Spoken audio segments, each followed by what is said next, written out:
Hoje o professor e especialista em legislação ambiental fala sobre a polêmica em torno do projeto de lei que trata do marco temporal. Uma tese jurídica que defende que os povos indígenas só têm direito às terras já ocupadas por eles ou em processo de disputa até o dia 5 de outubro de 1988, no dia em que foi promulgada a Constituição Federal. O marco temporal pretende atribuir ao Congresso a responsabilidade em legislar, apreciar e votar proposições legislativas sobre a regularização das terras indígenas no Brasil. Vamos entender um pouco mais sobre o assunto? Pedro Puccini.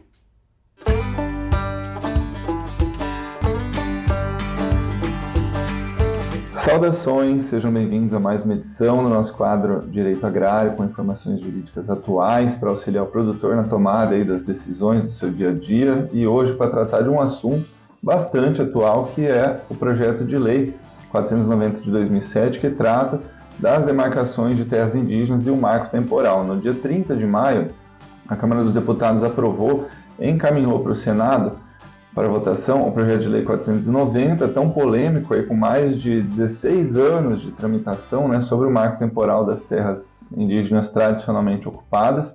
E por isso vamos fazer aqui alguns comentários, né, esclarecendo, primeiro, o que inclusive já consta em parte do projeto de lei que foi aprovado, especificamente aí no artigo 3º desse projeto de lei, que descreve que existem 3 tipos de terras indígenas, né? Esse mesmo entendimento está lá no Estatuto do Índio, que é uma lei federal 6001 de 73, que no artigo 17 fala o seguinte, que são 3 terras indígenas. Primeiro, as tradicionalmente ocupadas, segundo, as áreas reservadas e terceiro, as terras de domínio das comunidades indígenas.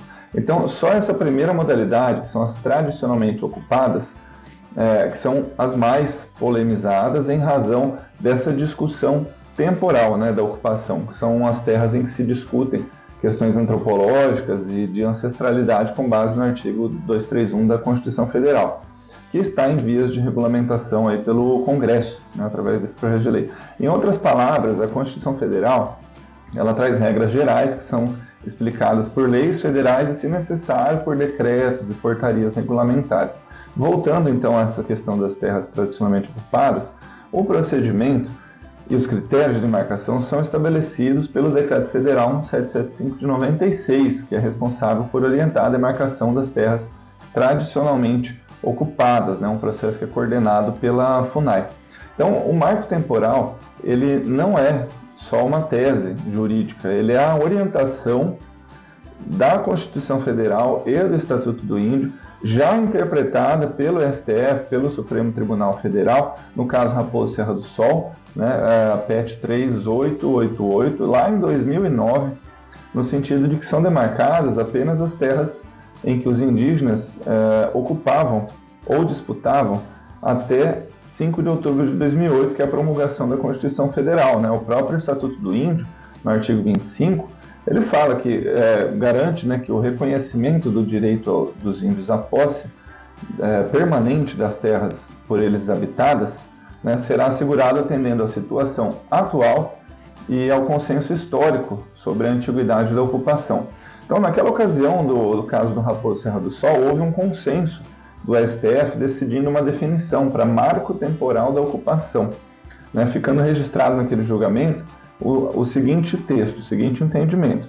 A nossa lei maior, ou seja, a Constituição Federal, trabalhou com data certa, a data da promulgação dela própria, 5 de outubro de 88, como insubstituível referencial para o reconhecimento aos índios do direito sobre as terras que tradicionalmente ocupam. Terras que tradicionalmente ocupam, em negrito colocaram, atente-se, e não aquelas que venham a ocupar, tampouco as terras já ocupadas em outras épocas, marco objetivo que reflete o decidido propósito constitucional de colocar uma pá de cal nas intermináveis discussões sobre qualquer outra referência temporal de ocupação de área indígena. E o julgamento assim completa com a seguinte frase: a data de verificação do fato em si da ocupação fundiária é o dia 5 de outubro de 88. Bom, como o caso Raposo Serra do Sol ele não modulou efeitos para todos os demais julgamentos sobre o mesmo tema, esse assunto voltou a ser discutido pelo STF através do recurso extraordinário 1017-365, que agora vai produzir efeitos em todo o país em razão da chamada repercussão geral, né? Então, cabem agora algumas questões jurídicas para a gente pensar aqui nos rumos dessa discussão. Primeiro, haveria motivos para o STF mudar esse entendimento de uma questão que já foi estudada, discutida e consensualizada por eles, né? Bom, como garantir para aqueles que compraram terras antes mesmo da Constituição, sem a presença dos indígenas, que ali era terra indígena de posse imemorial?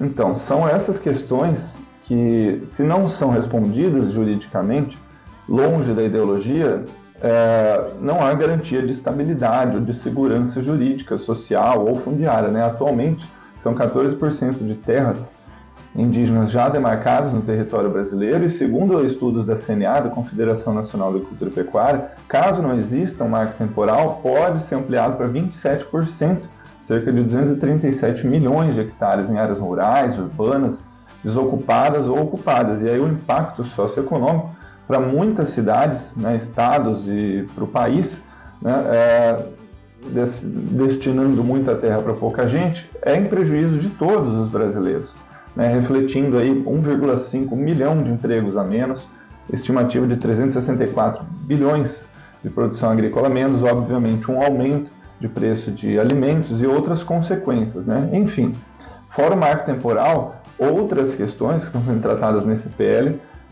acredito que poderiam sim aguardar uma discussão melhor, mas eu não vejo um mínimo de coerência, por exemplo, em alocar terras indígenas em áreas já ocupadas há muitos anos com outros usos, né? Ou seja, urbanos, agrícolas, afinal, nessas áreas não serão mais convertidas essas terras em locais propícios para os usos e costumes da grande maioria das etnias indígenas. Se uma área já está consolidada com uso agropecuário e é reivindicada, né, como terra tradicionalmente ocupada pelos indígenas, vai ser confundida com uma colônia agrícola, quem sabe, né, o artigo 29 do Estatuto do Índio, uma modalidade que é destinada para exploração agropecuária administrada, né, pelo órgão de assistência ao índio, ou seja, o FUNAI. Então, naquelas terras tradicionalmente ocupadas, que diz a lei, né, os seus usos, costumes e tradições estão se desvinculando da terra, né, o que está acontecendo sem que os próprios índios percebam a reivindicar essas terras, né? E isso acaba gerando um risco de esvaziamento do próprio artigo 231 da Constituição, que garante esse direito aos indígenas. Bom, a discussão é paradoxal, né? Então esse assunto ainda vai se estender por muitos outros ângulos e perspectivas. Saudações e até a próxima.